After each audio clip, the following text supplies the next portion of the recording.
me start with a couple of questions for you. Do you know anyone who's never watched TV, never seen a movie, never read a book? Of course not. So let me ask you one more question. Do you know someone, maybe even in your own family, who's never played a video game? I bet you do. Wii Sports was one of the most iconic games ever released for the Wii. It helped Nintendo achieve their goal of making the Wii a true family console, by making the controls accessible and welcoming to all players, even those who'd never played a video game before. Bundled with almost every Wii console sold, Wii Sports sold 82 million copies globally, making it the #1 Nintendo-produced game ever made, the 4th best-selling game of all time, and the best-selling game that was exclusive to a single console. Nintendo's 2009 sequel to Wii Sports Resort, although less popular than its predecessor, was a fantastic follow-up to one of the most successful games ever, and deserves so much more love than it got. Selling 33.14 million copies globally, Wii Sports Resort was the 3rd best-selling game on the Wii, beaten out only by Mario Kart Wii, which sold 37.38 million units. So when Nintendo Switch Sports was announced in the February 2022 Direct with a release date of April, players were excited for what Nintendo had in store, hopefully bringing the best-selling Nintendo title ever made to the modern era, with new games, improved controls, and overall, a game that brings back the fun Wii Sports gave us 18 years ago. Personally, I was pretty excited for the game. I pre-ordered my copy and played it day one. However, my first experience with Switch Sports was a pretty poor one. Trying the global mode as a solo player was pretty disappointing. The games felt shallow and extremely limited, the survival mode was annoying, and the game technically wasn't finished, since Golf wasn't being released until later that year.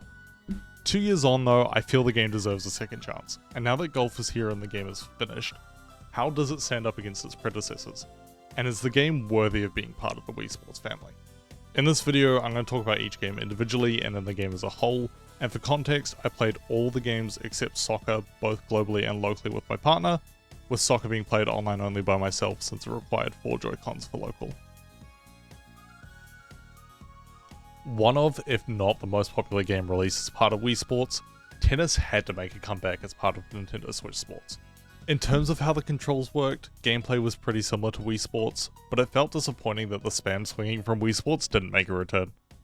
The global mode felt more limited than local play, as you had no choice of how long your matches were, and also scoring was different in global mode versus local, with global using a normal scoring mode, whilst local used proper tennis scoring.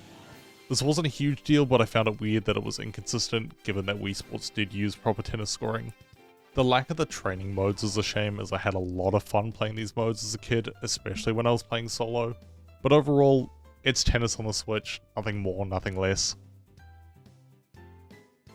Also originally released as part of Wii Sports, bowling in Switch Sports makes some improvements, but also feels like a step backwards.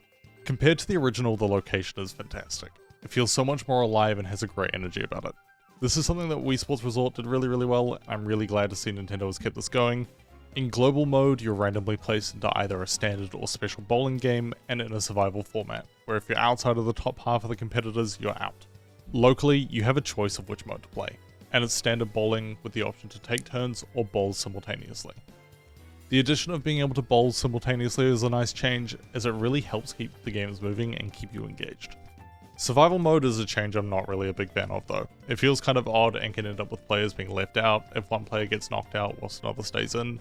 And unfortunately, 100 pin mode hasn't made a return, which is really disappointing, as again, this was a favourite mode of mine as a kid. A more minor but really disappointing change is that you can't bolt backwards anymore and make the characters behind you jump. This was iconic when I was a kid, and it really takes away a lot of the character from the game, so overall this is a really shit change. Overall, bowling's pretty solid and the special mode is pretty fun, as it adds a new challenge, but the lack of the 100 pin mode and other features makes bowling feel incomplete and light on content. Golf was originally released as part of Wii Sports, but with Wii Sports Resort, significant improvements were made to the accuracy of gameplay with the introduction of the Wii Motion Plus. Global mode once again puts you in a 3-round, up to 5-hole survival mode, whilst local lets you choose between 3, 9 and 18 holes. There was a lack of consistency between the global and local modes, which was somewhat annoying. I feel like you should have been able to choose longer modes for golf and global mode, but I'm sure there's a reason behind it. They did make a lot of effort though to explain how the scoring system works, which was a nice touch, and I'm a big fan of Nintendo adding some education for how the scoring of each game works within Wii Sports and Nintendo Switch Sports. In the global mode, all players go at once, whilst in local mode, as was done in Wii Sports and Wii Sports Resorts, players take turns based on who's furthest from the hole. Having everyone go at once does feel kind of chaotic, but makes sense for online play, so I understand why this was done. The holes I played were really awesome, they were very pretty and thought out, and had a lot of detail to them as well, which was really nice. The Wii Sports Resort flying mode through the golf course would be super cool like they had in Wii Sports Resort, so I'm a little disappointed there's no flying in this game. Overall though, golf is still golf, it's definitely one of the better sports in this game, but there's room for improvement. Like I said, having more options in the global mode would be one of the bigger and better changes they could make. Sword fighting was introduced as part of Wii Sports Resort and was one of my favourites back in that game. Of all the games though on Nintendo Switch Sports, this was the most consistent between the local and global modes, both having the same options for fighting styles. During my playtime, I played using the sword and twin sword styles.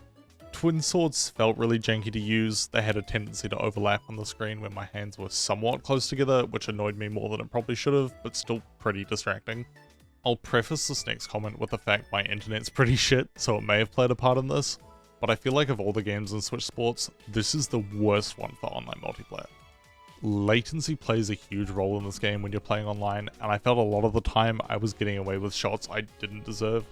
Locally though, it felt good to play, I didn't feel like I was getting away with as many shots. Again, the location looks great and feels very alive. I've got a lot of nostalgia for the original outdoor location, but this is almost as good.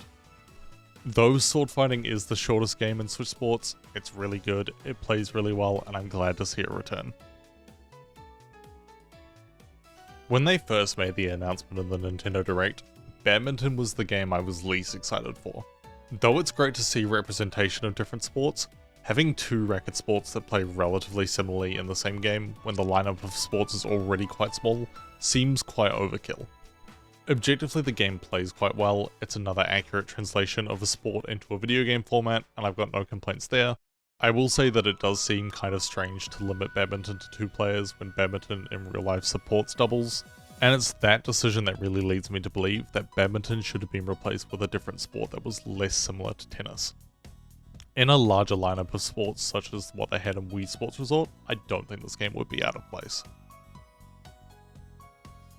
Though I was relatively indifferent when they first announced this, in my opinion, soccer's the most exciting new introduction to the series. One of the things that made Wii Sports so great even now is that it had real character. In tennis you could spam your racket, and in bowling you could throw the ball backwards and the people behind you would react, and in most of the sports they included in Switch Sport, they really took this character away.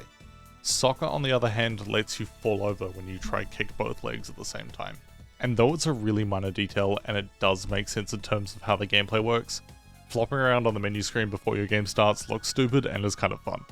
Global's relatively limited in terms of the modes you can pick from, but local play has 4 pretty distinct modes, which is really nice to see, and it's obviously the game that they've put the most effort and attention into. Overall, soccer is a fantastic new addition to the series, and I'm really happy to see it was included in Switch Sports. Volleyball's the last new introduction to the series, and is once again a very well translated game. The global and local modes play pretty similarly to tennis. Global has no options, but local lets you choose teams and CPU difficulty. As far as the games included in Switch Sports go, Volleyball would arguably be the most complex and requires the most skill. You can serve, bump, set, spike and block, which all have their own movements and timings, and the timing and accuracy of your movements was also a lot more important in this game. It was much more obvious when you messed up. This is a really fun game to play and it's really solid, but I can see this game being a struggle for some players, making it one of the less accessible sports in the game. One of the main things that stood out to me about Switch Sports is it's really polished. The choice of art style in my opinion works really well for the game, and the world the games are set in have real character and feel alive. However, compared to Wii Sports and especially Wii Sports Resort, Switch Sports feels light on content. Though there's more in-depth customization options due to cosmetic items that can be won from playing globally, though this isn't exactly fair to compare as Wii Sports and Resort only supported Mii's, the removal of the secondary modes from the sports such as the tennis wall modes and the 100 pin mode is really disappointing, and something that really should have been included to flesh the game out and give us an experience that was on par with the previous releases.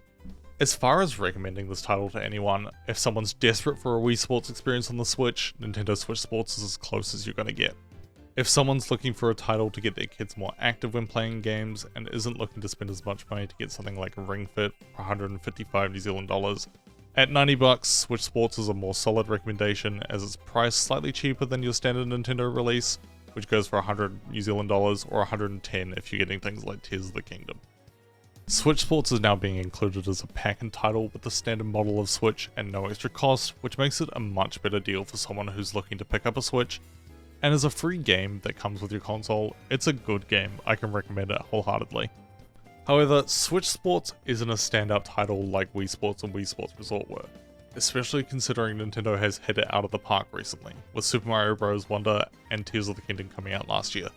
Support for the title also seems to have dropped off, as Nintendo no longer appears to be releasing new cosmetic items for the game, as the options available at the time of playing were released over a year prior, and the official website hasn't had a new news update since October of 2023. The polish that Nintendo Switch Sport has does give me some hope that if Nintendo did choose to do a remake or a follow-up to Wii Sports Resort, we would see a really high quality, polished, and fantastic looking new title. And I wholeheartedly believe that it would really reach the levels that Wii Sport and Wii Sports Resort set for the series.